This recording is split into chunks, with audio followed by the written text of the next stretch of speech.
Nouvelle édition du journal sur Héritage à télévision. À la une de l'actualité, l'Église catholique a exprimé ses regrets au sujet des attaques à la résidence du cardinal Fridolin Ambongo ainsi qu'au siège de l'archevêché de Kinshasa. Vous suivrez les détails dans ces journaux. Et puis 700 ex-militaires démobilisés des forces terrestres bataillons intégrés de la 11e région militaire sollicitent leur intégration dans l'armée. Vous suivrez les explications de Thierry Kibombe. Mesdames, Messieurs, c'est tout pour les titres. Bienvenue à tous si vous nous rejoignez sur la télévision à Grande Vision. Le bureau de l'Assemblée nationale a annoncé qu'une plénière sera tenue ce lundi à 2 août à l'Assemblée nationale. À l'ordre du jour, l'évaluation de l'état de siège en vigueur dans les deux provinces, notamment le Nord Kivu et le Sud et l'Ituri. Ces travaux d'évaluation des opérations militaires dans les deux provinces du pays vont s'effectuer à huis clos et connaîtront la participation de quelques membres du gouvernement. D'après les comptes rendus du Conseil des ministres du vendredi dernier, la ministre d'État, ministre de la Justice et garde des Sceaux, Rose Mutombo, a salué le sacrifice consenti par les élus qui ont promptement décidé de contribuer financièrement à l'effort de forces armées de la République démocratique du Congo FARDC avec une partie de leurs émoluments. Il faut noter qu'au vu de l'évolution de la situation sur terrain, la nécessité de proroger cet état de siège dans les deux provinces du pays s'impose. Autre titre dans ce journal, la conférence épiscopale nationale du Congo organise un point de presse ce lundi à Kinshasa. Il sera question de revenir sur l'évolution du processus de désignation des membres de la Commission électorale nationale indépendante.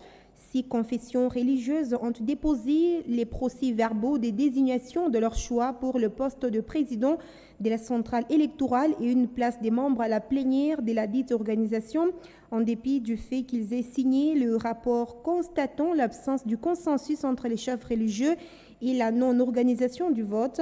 Elles ont quand même procédé au dépôt des procès-verbaux. Je le disais dans le titre, l'Église catholique a exprimé ses regrets au sujet des attaques à la résidence du cardinal Fridolin Ambongo ainsi qu'au siège de l'archevêché de Kinshasa. C'était dans un communiqué publié le dimanche. Gloria Mponga pour les détails. Le communiqué a été publié le soir après les événements de l'avant-midi. Des personnes non autrement identifiées se sont présentées à l'archevêché de Kinshasa et ont attaqué la résidence de l'archevêque métropolitain, le cardinal Fridolin Ambongo, scandant des chants et propos désobligeants. Dans ce document, le secrétaire chancelier abbé Georges Ngila a exprimé ses regrets. Nous regrettons profondément cette attitude peu responsable. Nous mesurons et évaluons sur tous les plans ces actes que nous désapprouvons fermement, ainsi que leurs conséquences. Il a aussi appelé les fidèles catholiques à plus de vigilance pour faire face à cette situation. Aussi, nous invitons tous les fidèles catholiques à rester extrêmement vigilants pour empêcher toute dégradation du patrimoine ecclésial et prudents pour ne pas se laisser influencer par personne. Abbé Georges Ngila a salué la police qui a vite maîtrisé la situation en dispersant ces jeunes. Nous remercions les services de la police nationale pour leur promptitude à disperser ces assaillants. De tout cœur, nous remercions aussi tous les fidèles catholiques ainsi que les personnes éprises de paix et de justice pour leur soutien moral au cardinal archevêque de Kinshasa. Nous demandons à toutes et à tous à intensifier les prières en ces circonstances assez préoccupantes. Pour rappel, plus de 10 paroisses de l'Église catholique ont été profanées par des inconnus dans le diocèse de Mbujimayi, dans la province du Kasaï oriental. Parlons justice à présent. Kalev Mutombo veut comparaître un homme libre dans un procès équitable. C'est en tout cas l'essentiel de son communiqué de presse du 31 juillet dernier, dans lequel il demande à la justice congolaise de se dessaisir de son dossier. Mandela Longa. Dans son communiqué de presse daté du 31 juillet 2021, Kalev Mutombo, ancien administrateur général de l'Agence nationale de renseignement, veut être placé dans des conditions qui garantissent un procès public, contradictoire et équitable, en vue, dit-il, de faire éclairer la vérité au grand jour à l'opinion nationale, africaine et à la face du monde. Toujours en cavale, Kalev Mutombo estime que ses plaignants, Jean-Claude Muyambo, Francis Kalombo, Christopher Ngoyi, Vano Kilembe, Joseph Moulumba, presque tous ayant été déjà condamnés par la justice congolaise, sont des plaidants de mauvaise foi, notoirement non crédibles, opérant comme sociétaires dans le cadre d'une association de malfaiteurs au ressort haineux et auquel les citoyens et les personnalités, tous bords sociopolitiques confondus, ne devraient accorder aucune confiance ni crédibilité. Voulant comparaître en homme libre, Kalev sollicite du procureur près la cour d'appel de Kinshasa-Gombe la confirmation de son dessaisissement de l'instruction de la cause. Pour sa part, Justicia Aisbel a, dans son communiqué de samedi dernier, interpellé le magistrat instructeur de ce dossier, alléguant que la poursuite exercée à l'encontre de l'ancien AG de l'ANER est entachée de nombreuses irrégularités. Justicia Aisbel note de l'acharnement contre Kalev en dépit de l'avis négatif de l'AG de l'ANER adressé au parquet général près la cour d'appel de Kinshasa-Gombe. Dans un autre chapitre, près de 700 ex-militaires démobilisés des forces terrestres, bataillons intégrés de la 11e région militaire, sollicitent leur intégration dans l'armée. C'est dans une déclaration faite le dimanche 1er août qu'ils se disent en tout cas abandonnés. Thierry Kibombe. Ces ex-militaires mobilisés sont venus de tout le coin de la République démocratique du Congo et sont regroupés dans la ville de Kikwit, dans la province du Kwilu.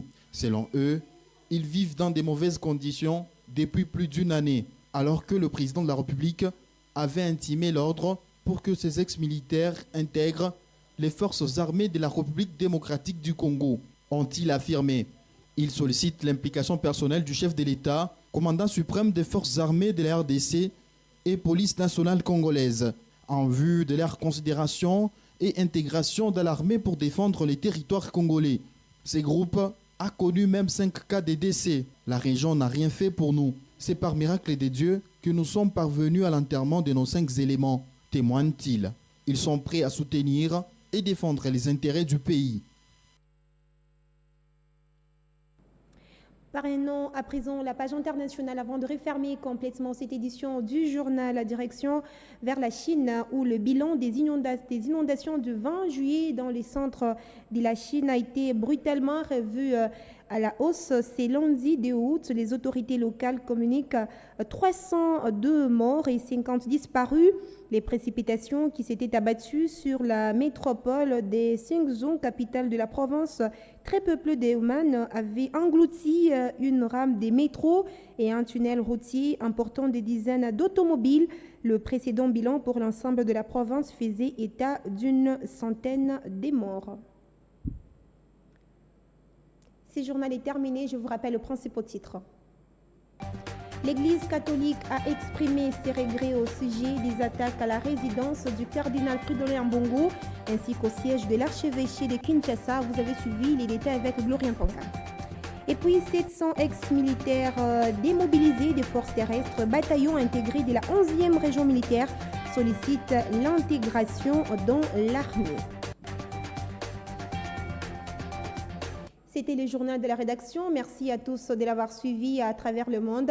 N'attendez pas d'être heureux pour sourire. Souriez plutôt afin d'être heureux. Je vous retrouve très prochainement. L'information reste en continu sur Héritage Télévision. À bientôt.